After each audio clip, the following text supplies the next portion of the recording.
There is a flag that appears on the flags of other countries, not as a reference, not as a tribute, as a permanent feature, stitched into the corner, printed into the design, written into the law of nations that have never been part of the country that flag belongs to. The Union Jack, the flag of the United Kingdom, it sits in the corner of Australia's flag, New Zealand's flag, Tuvalu's flag, Fiji's flag. It appears on the flags of Canadian provinces, American states, and territories scattered across the Pacific and the Atlantic that most people could not find on a map without help.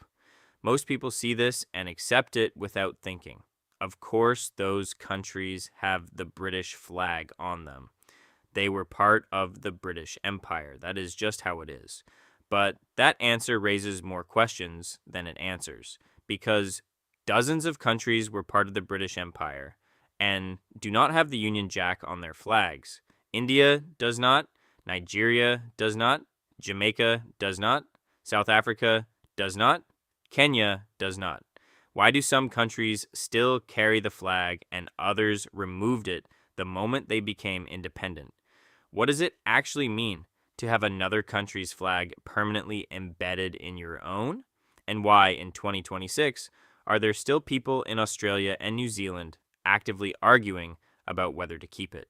The answer to all of those questions runs through centuries of empire, identity, war, and a surprisingly complicated argument about what a flag is actually for. Let us start at the beginning. Before there was a Union Jack, there was no United Kingdom. That sounds obvious, but it is important. The flag did not create the Union. The Union created the flag. And understanding how the flag was built tells you everything about why it ended up on the other side of the world. England and Scotland had been separate kingdoms for centuries. They shared a monarch from 1603, when King James VI of Scotland inherited the English throne and became James I of England as well. But sharing a king is not the same as being one country. They had separate parliaments, separate laws, separate churches, and a long history of fighting each other that did not simply evaporate because the same man sat on both thrones. What they needed was a symbol of unity, something that said these two kingdoms, whatever their differences, were now operating as a single entity on the world stage. King James ordered the creation of a combined flag. The design was straightforward in concept and immediately controversial in execution. Take the flag of England, the cross of St. George, a red cross on a white background, and combine it with the flag of Scotland, the cross of St. Andrew, a white diagonal cross on a blue background. The result was the first version of what would become the Union Jack. Red cross on top of white diagonal cross on blue background.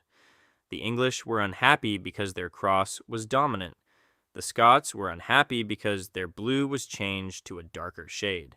Nobody was fully satisfied, which is perhaps the most honest summary of the entire history of British unity. This was 1606. The flag existed, but the Union was still incomplete. England and Scotland did not formally become one country until the Acts of Union in 1707, when the Scottish Parliament was dissolved and its members absorbed into the Parliament of Great Britain in London. Scotland did not go quietly. There were riots in Edinburgh. The Scottish politician who negotiated the Union was attacked in the street. Robert Burns, writing decades later, called the whole thing being bought and sold for English gold. The resentment was real and it never fully disappeared, as anyone following Scottish politics in the 21st century can confirm. But the flag survived the controversy, and it was about to travel further than anyone in 1707 could have imagined. Ireland was the next piece. Ireland had been under English and then British control in various forms for centuries, but it was not officially part of the Union until 1801, when the Acts of Union brought Ireland into what became the United Kingdom of Great Britain and Ireland. A new element was added to the flag, the cross of St. Patrick, a red diagonal cross on a white background, representing Ireland. This cross was overlaid on top of the existing design in a specific way to give Scotland's diagonal cross visual priority on alternating sides, a compromise that satisfied nobody but has lasted over 2 centuries. This is the flag you see today. 3 crosses overlaid on each other. St. George for England, St. Andrew for Scotland, St. Patrick for Ireland. Wales, despite being part of the Union, has no representation in the flag at all, a fact that Welsh people have been pointing out with varying degrees of irritation ever since. But notice something. By the time the Union Jack reached its final form in 1801, the British Empire was already enormous.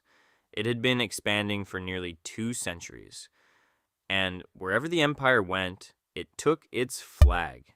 This is where the story gets complicated in a way that most history lessons skip over. The British Empire was not one thing. It was many different things in different places at different times.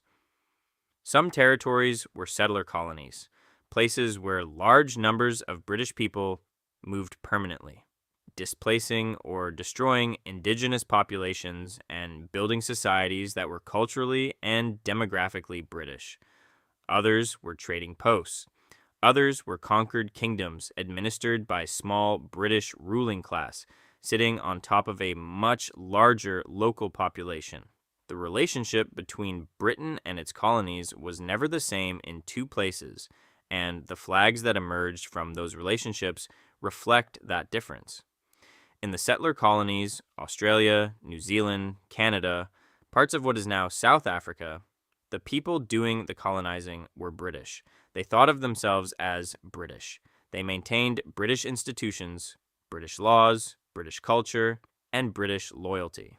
When these places eventually developed their own flags, they did not remove the Union Jack because removing it would have felt like denying who they were.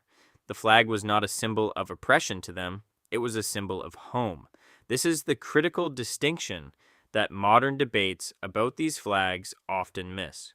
The Union Jack on the Australian flag does not mean the same thing to a white Australian descended from 19th century British settlers as it means to an Aboriginal Australian whose ancestors were dispossessed by those same settlers. The flag carries completely different histories depending on who is looking at it. That is not a contradiction. That is just how national symbols work when nations are built on complicated and often violent histories. Australia is the most interesting case because the argument is still happening. Let us spend some time there because it illustrates everything about why this question is so difficult to resolve. Australia became a federation in 1901, bringing together 6 separate British colonies into a single nation. A competition was held to design the new national flag. The winning design kept the Union Jack in the top left corner, called the canton in flag terminology, because in 1901, Australia wasn't independent in any meaningful sense. It was a self-governing dominion of the British Empire. Its head of state was the British monarch. Its foreign policy was largely controlled by London. Its citizens fought and died in British wars. The Union Jack in the corner was not a statement about identity. It was a statement of fact. Over the following century, everything changed. Australia gained full legislative independence in 1931. It signed its own treaties. It developed its own foreign policy. Its prime minister stopped automatically supporting British military adventures. The relationship with Britain became the relationship between 2 independent, friendly nations, rather than a metropole and its dominion. And through all of that, the flag did not change. The arguments for keeping it go like this. The flag has been used by Australians in every major conflict since Federation. It flew over Gallipoli, where Australian soldiers died in staggering numbers in a campaign that many Australians consider the founding moment of their national identity. It has been carried by Olympic athletes, planted at the South Pole, flown from warships. Changing it would erase that history. It would also cost money, require changing everything from government buildings to military uniforms to passports, and would be done purely for symbolic reasons when there are more pressing national issues to address. And crucially, surveys consistently show that a majority of Australians want to keep the current flag. The arguments for changing it go like this. The current flag represents a colonial relationship that no longer exists. It is confusing. Australia and New Zealand's flags are so similar that they are regularly mistaken for each other at international events, which is embarrassing for both countries and has been a practical problem for decades. It does not represent all Australians, particularly the Aboriginal and Torres Strait Islander peoples whose connection to this land goes back 60,000 years and who have no representation on the flag whatsoever. And if Australia is a genuinely independent nation with its own identity, it should have a flag that reflects that identity rather than a historical relationship with a former imperial power. Neither side is wrong exactly. They are arguing about different things. One side is arguing about history and continuity. The other is arguing about identity and representation. These are both legitimate concerns, and there is no clean way to satisfy both at the same time. New Zealand has gone further than Australia in actually putting the question to its people. In 2015 and 2016, New Zealand held 2 referendums on changing the flag. The proposed replacement design featured a silver fern, a powerful symbol of New Zealand identity used by sports teams and recognized globally, on a black and blue background. It was a genuinely good design, clean, distinctive, immediately recognizable as New Zealand. New Zealand voted to keep the old flag anyway, 57% to 43%.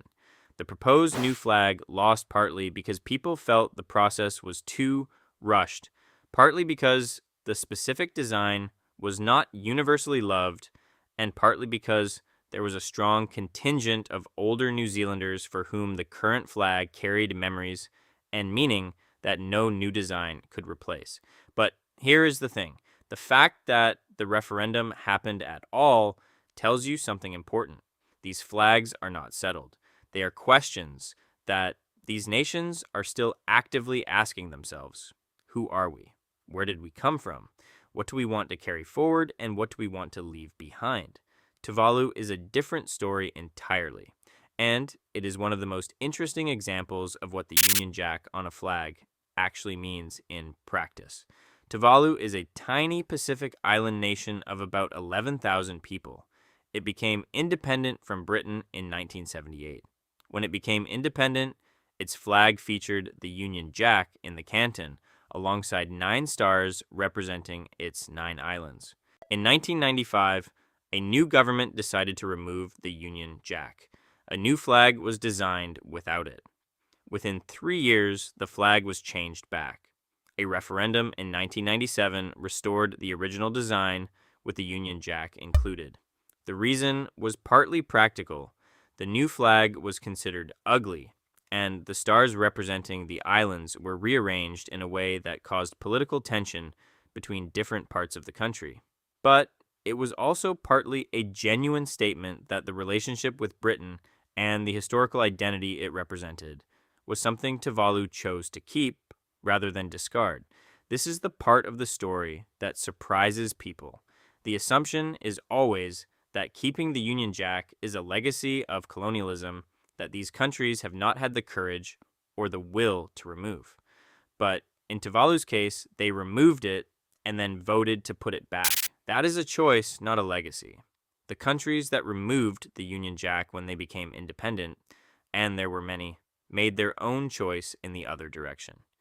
India's flag features the Ashoka Chakra, an ancient Buddhist wheel from the 3rd century BC, on a background of saffron, white, and green. It is a deliberate statement about the depth of Indian civilization that predates British colonialism by thousands of years. Ghana's flag features the Black Star of African Unity on red, gold, and green, the colors of the Pan-African movement. These flags are not just replacements for the British flag. They are arguments about history and identity, just as the decision to keep the Union Jack is an argument about history and identity. There is one more thing worth understanding about the Union Jack itself, which most people outside Britain do not know. The name Union Jack is technically disputed. The word jack refers to a flag flown from the jackstaff at the bow of a ship. Strictly speaking, Union Jack should only refer to the flag when it is flown at sea in that specific position. On land, it should be called the Union flag. In practice, nobody outside of very specific naval and vexillological circles makes this distinction, and even the British government has acknowledged that Union Jack is acceptable in all contexts, but it is the kind of detail that tells you something about how seriously some people take flags. There's also the question of which way up the flag goes, which is less obvious than it sounds. The Union Jack has a correct orientation. Because of the way the Scottish and Irish diagonal crosses are overlaid on each other, the flag is not symmetrical. The thicker white stripe of the Scottish cross should always be at the top, left nearest the flagpole. Flying it upside down is considered a signal of distress, or, in modern usage, a sign that whoever hung the flag did not know what they were doing. Governments, television productions, and businesses get this wrong with surprising regularity, to the quiet horror of people who care about these things. So, here is where we land. The Union Jack sits in the corner of those flags because of a specific history, a history of settlement, of empire, of people who crossed oceans and built new societies and carried their identity with them. Whether it should stay there is a question those nations are still answering in referendums and opinion polls and arguments at kitchen tables and in Parliament. It is not a settled question, it is a living one. And that is what makes flags so much more interesting than they first appear. They look like simple pieces of fabric with colors and shapes on them. But every element of every flag is an argument about who a people are and where they come from and what they want to be. The Union Jack in the corner of those flags is not just a remnant of empire. It is a question that Australia and New Zealand and Tuvalu and a dozen other nations are still in the middle of answering. And now, you know what the question actually is. If this made you think about flags differently, you are in the right place. Every week, we go deep into the real stories behind the symbols that nations carry. Subscribe so you do not miss the next one. And tell me in the comments, should Australia change its flag? I want to know what you think.